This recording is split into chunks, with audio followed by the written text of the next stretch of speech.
Di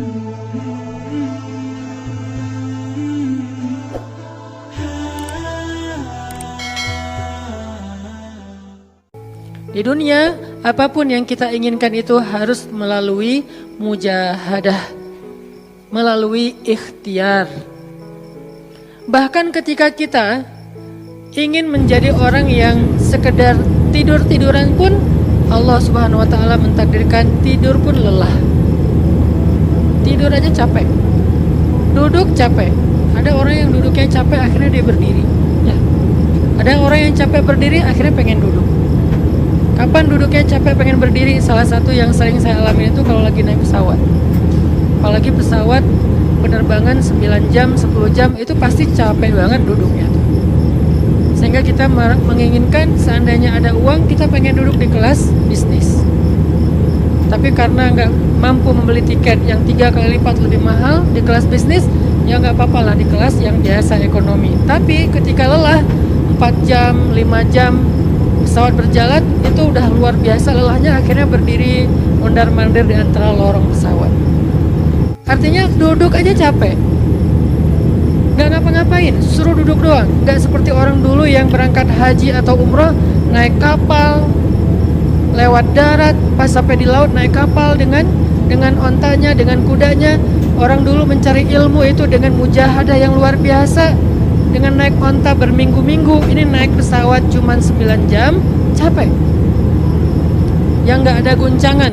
Biasanya guncangannya cuma pas di awal sama pas mau landing doang.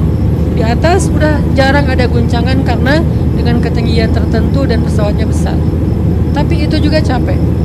Naik kereta coba, dari Jawa ke Bandung misalnya. Sebutlah dari Semarang, dari Malang, dari Surabaya naik kereta 10 jam. Itu aja capek. Gak usah jauh-jauh, Bandung Jakarta aja 3,5 jam, itu pun capek. Atau kita naik mobil, gak perlu nyetir, pakai online, duduk aja di belakang atau di sebelahnya si driver. Perjalanan setengah jam dari tempat kerja kita ke rumah, atau dari rumah ke tempat kerja, ke kampus, ke sekolah gitu. Itu aja capek. Artinya dunia itu emang kayak gitu tabiatnya, teman-teman. Tabiat dari dunia itu adalah lelah. Sehingga kalau ada orang yang menghindari capek dengan tidak ngapa-ngapain, itu hal yang agak klise dan naif. Bagaimana dia bisa menghindari lelah? Bagaimana dia bisa menghindari ta'ab? Bagaimana dia bisa menghindari bosan? Bagaimana dia bisa menghindari dalam keadaan susah payah? Sedangkan dia masih berada di sebuah tempat, bumi, dunia yang tabiatnya memang tempat bersusah payah dan lelah.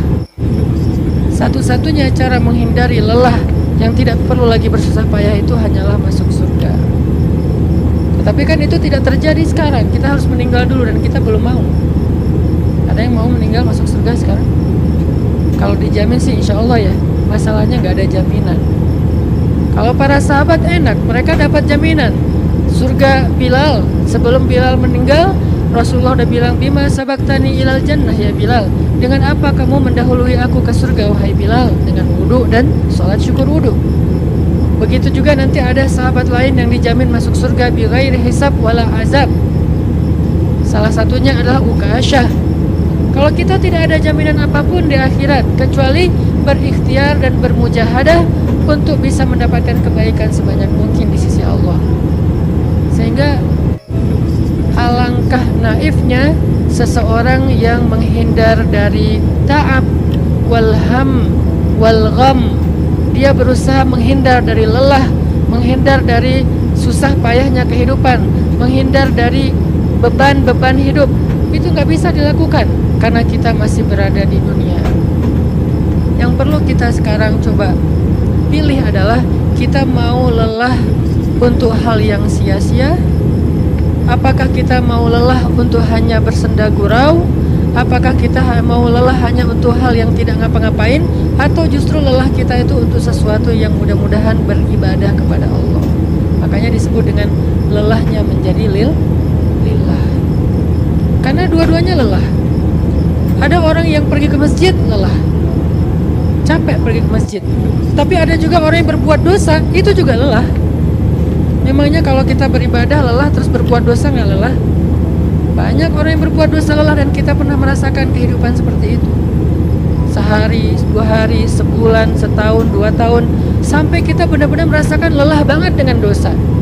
Di malam hari berbuat dosa, lelah, akhirnya tidur sepanjang siang.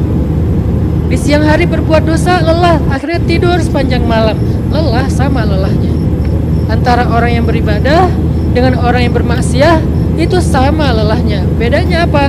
Yang satu, lelahnya akan diganjar, dibalas oleh Allah dengan kebaikan di dunia dan akhirat. Yang satu lagi, lelahnya hanya akan disudahi dengan penyesalan. Sama-sama lelah. Bedanya, lelah yang pertama mungkin baru dirasakan hasilnya setelah itu. Lelah yang kedua seolah-olah bisa langsung dirasakan kesenangannya, tetapi kesudahannya adalah penyesalan. Makanya pada malam ini kita ingin merenungkan beberapa nasihat baik dari Al-Quran maupun hadis tentang bagaimana kita menjadi orang yang setiap hari tetap lelah, tetap banyak beban, tetapi beban itu mudah-mudahan menjadikan kita mendapatkan banyak kebaikan di sisi Allah. Makanya Nabi SAW bersabda dalam hadis riwayat Bukhari dan Muslim, "An-nasu ka'ibili mi'ah, la takadu tajidu fiha rahilatan." Manusia itu seperti 100 ekor onta. Manusia ka'ibili mi'ah, seperti 100 ekor onta yang harganya murah 50 juta, yang hidupnya untuk disembelih pada akhirnya nahar, disembelih. Onta itu kan kalau disembelih sambil dia berdiri ya. Kalau ayam, bebek disembelih sambil dipegangin atau diangkat. Kalau kambing dan sapi dibaringkan. Kalau onta disembelih itu sambil diberdirikan. Dia berdiri langsung disembelih. Itu onta.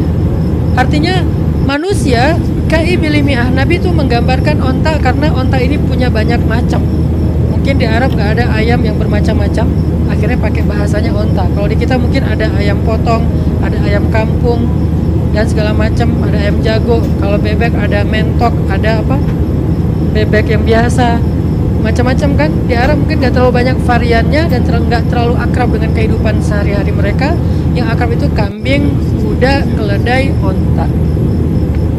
Akhirnya Nabi mengatakan an-nasu ka'ibili mi'ah. Nabi seolah-olah mengambil sebuah perumpamaan, dan perumpamaan ini bisa kita ganti dengan culture yang berbeda di setiap negara. Tetapi perumpamaan yang paling baik itu adalah onta. An-nasu ka'ibili mi'ah. Manusia itu seperti 100 ekor onta ibil, onta potong, yang hidupnya hanya untuk disembelih oleh tuannya, kemudian dagingnya dimakan atau dijual.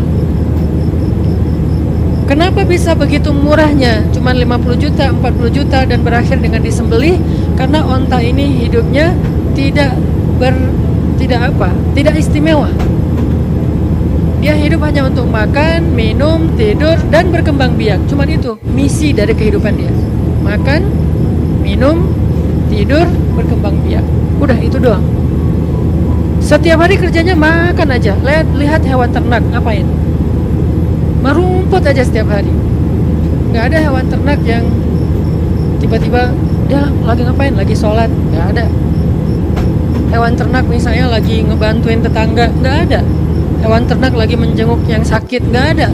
Hewan ternak yang lagi menyelesaikan hajat saudaranya. Hewan ternak yang lagi dengerin curhat. Gak ada.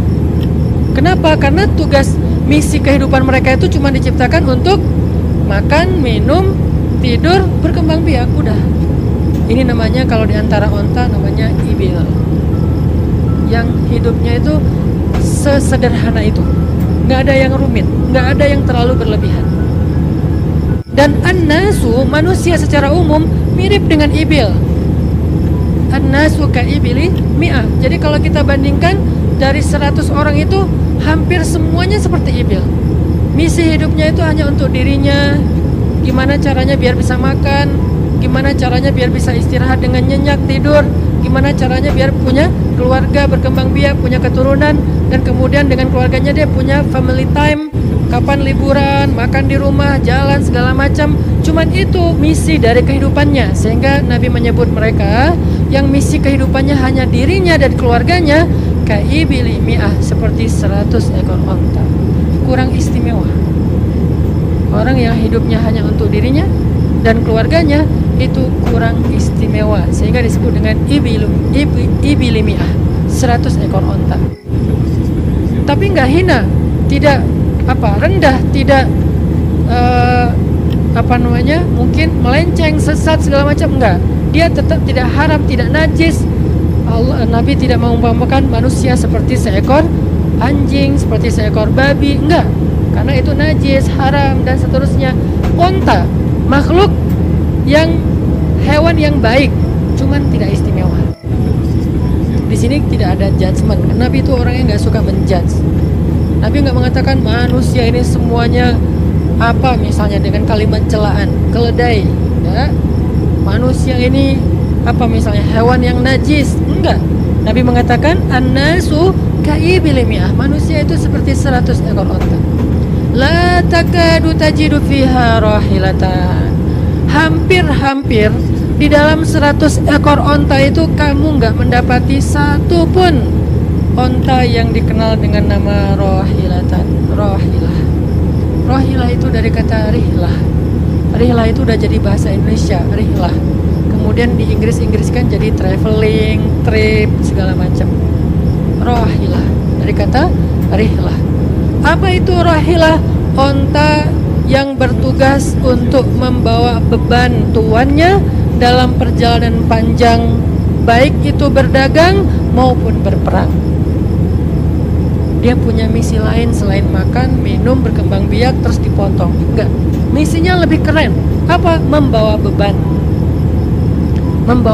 tuannya. Itulah rahilah. Sehingga punggungnya adalah punggung yang berkah, karena di atas punggung itu ditaruhkan beban terus menerus oleh tuannya. Berangkat bebannya apa, pulangnya beban apa. Karena orang dulu kalau berangkat niaga, berdagang ke luar negeri, itu tuh bukan berangkat bawa beban, pulang nggak bawa apa-apa karena udah diuangkan, enggak. Mereka barter konsep perdagangannya. Kalau berangkatnya bawa kain, pulangnya nanti bawa karpet. Berangkatnya bawa gandum, pulangnya nanti bawa sutra misalnya. Tetap aja ada beban, karena mereka berangkat jual misalnya ke Syam, dari Mekah ke Damaskus. Nanti pulangnya dari Damaskus ke Mekah, bawa lagi barang-barang Damaskus yang bisa dijual di Mekah. Pas berangkat bawa barang Mekah yang bisa dijual di Damaskus, pas pulang membawa barang Damaskus yang bisa dijual di Mekah. Li'ila fi Quraisy ilafihim rihlatash syita'i was-saif. Rihlah syita'i was-saif. Mereka melakukan rihlah pada musim dingin dan musim panas. Itulah ilafu Quraisy, kebiasaan orang-orang Quraisy. Ilafu Quraisy, kebiasaan, tradisi orang Quraisy. Apa tradisinya? Berdagang di musim dingin dan di musim panas. Barang dagangannya beda-beda. Kalau musim dingin yang dibawa itu bahan-bahan jaket, bahan-bahan untuk menghangatkan tubuh, bahan-bahan yang kalaupun dia bawa makanan yang biasa dimakan di musim dingin yang menghangatkan tubuh. Kayak misalnya jenis bubur di Arab itu ada namanya adas, dan itu disebutkan di dalam Al-Quran di Al-Baqarah. Wa adasiha wa basaliha, ada adas, ada bawang. Adas itu salah satu makanan kesukaan orang Arab di musim dingin, karena kalau makan adas kayak bubur gitu, dia badannya menjadi hangat, jadi kayak menghangatkan tubuh gitu. Artinya syita'i was-saif, di musim dingin dan di musim panas, dua-duanya ada barang yang didagangkan, dan itu adalah ilafu Quraisy, kebiasaan tradisi orang-orang Quraisy. Rihlah. Siapa yang akan dibawa rihlah? Apa yang akan membawa barang dagangan mereka ketika rihlah? Namanya onta rahilah. Onta yang mengangkut beban barang tuannya. Rahilatan. Sehingga onta ini adalah onta yang lebih kuat fisiknya. Onta ini onta yang lebih tangguh perjalanan walaupun mengalami badai. Onta ini onta yang lebih kuat ingatannya, sehingga dia menghafal jalan yang dilaluinya. Walaupun terjadi badai, dia nggak tersesat. Jarang onta rahilah tersesat. Biasanya yang tersesat itu ibil. Ibil kalau ditaruh di tengah padang pasir, terjadi badai, terus bekas jalannya ketutup dengan pasir, dia bingung. Itu ibil. Sehingga kalau kita baca cerita-cerita tentang orang yang tersesat di padang pasir, rata-rata istilahnya kalau nggak jamal ya ibil. Kalaupun ada onta rohilah yang tersesat, berarti badainya parah banget. Kalau ada hadis onta rohilah tersesat, berarti badainya parah banget. Artinya rohilah ini ingatannya kuat. Dia kalau lewat satu jalan, setahun kemudian lewat lagi dia masih hafal. Itu rohilatan. Dalam teknologi sekarang kita nyebutnya dengan map. Ada banyak platform aplikasi map digital yang membuat kita bisa menghafal jalan. Dan diupdate terus, jalan ini sekarang macet segala macam. Rohilatan punya kemampuan membaca jalan walaupun mungkin berbeda dengan teknologi sekarang. Itu namanya rohilatan. Ini kata Nabi, la takadu tajidu fiha rohilatan. Manusia itu seperti 100 ekor onta, dan di antara 100 ekor onta itu atau 100 orang itu hampir kamu tidak mendapati satupun yang bernama rohilatan, yang mampu mengangkat beban lebih. Sehingga di sini Nabi SAW seolah-olah mengajarkan kita, memotivasi kita agar belajar menjadi rohilah. Manusia itu baru istimewa kalau dia menjadi rohilah, kalau dia mengangkut banyak beban, kalau dia menjadi orang yang paling banyak bermanfaat untuk orang lain. Makanya muncullah hadis, khairun nas anfa'uhum linnas, inna ahabban nasi ilallah anfa'uhum linnas. Dua riwayat hadis yang berbeda. Sebaik-baik manusia, kalau dalam analogi yang pertama, sebaik-baik onta adalah rohilatan, bukan ibil, bukan nakoh, bukan jamal. Sebaik-baik onta rohilatan. Kenapa kok rohilatan? Karena dia yang paling bermanfaat, soalnya dia yang paling banyak mengangkut beban. Sehingga dengan analogi tentang onta rohilah, kita menerjemahkan hadis khairun nas, sebaik-baik manusia, dengan istilah khair. Arti khair itu memberi lebih, arti khair itu bermanfaat. Khairun nas anfa'uhum linnas, sebaik-baik manusia yang paling bermanfaat untuk orang lain. Dalam riwayat yang lain, inna ahabban nas ilallah, sesungguhnya orang yang paling dicintai Allah di antara manusia, anfa'uhum linnas, yang paling bermanfaat untuk orang lain. Itu yang paling dicintai Allah di antara manusia. Muncul lagi hadis yang mirip, inna ahabbal a'mali ilallah sururun tudkhiluhu ala qalbi muslim, sesungguhnya perbuatan, amal soleh, aktivitas, pekerjaan yang paling disukai Allah di antara yang kita lakukan dalam kehidupan sehari-hari adalah membahagiakan hati orang lain. Ini semuanya hadis-hadis yang memiliki makna yang sama, yaitu menjadi pengangkut beban. Lelah Ustadz, lelah. Nggak ngangkut beban, lelah juga. Ngangkut beban, lelah juga. Cuman bedanya, orang yang lelah tanpa mengangkut beban, hidupnya penuh dengan keluh kesah, tidak ada yang menghargai, tidak dimuliakan, akhirnya dia ngeluh. Ada kan banyak orang yang ngeluh karena merasa dirinya nggak dihargai orang lain. Tetap aja ngeluh. Ada juga yang ngeluh karena terlalu banyak beban. Padahal dua-duanya sama-sama ngeluh, kenapa nggak memilih yang lebih baik? Memangnya kalau kita nggak ngangkut beban, kita nggak akan berkeluh kesah? Ngeluh. Ngeluhnya mungkin bukan capek, ngeluhnya nggak ada yang hargai. Dan itu udah sunnatullah. Kalau kita pengen dihargai, pengen dimuliakan, kita harus menjadi orang yang paling rohilah, yang paling banyak ngangkut beban. Nggak bisa kita jadi ibil tapi pengen diperlakukan seperti rohilah, itu nggak bisa.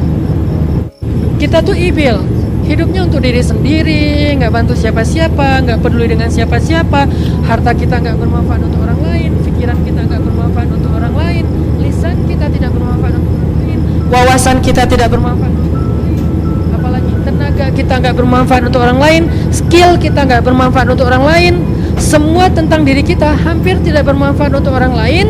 Lalu kita ingin dihargai seperti orang yang paling bermanfaat.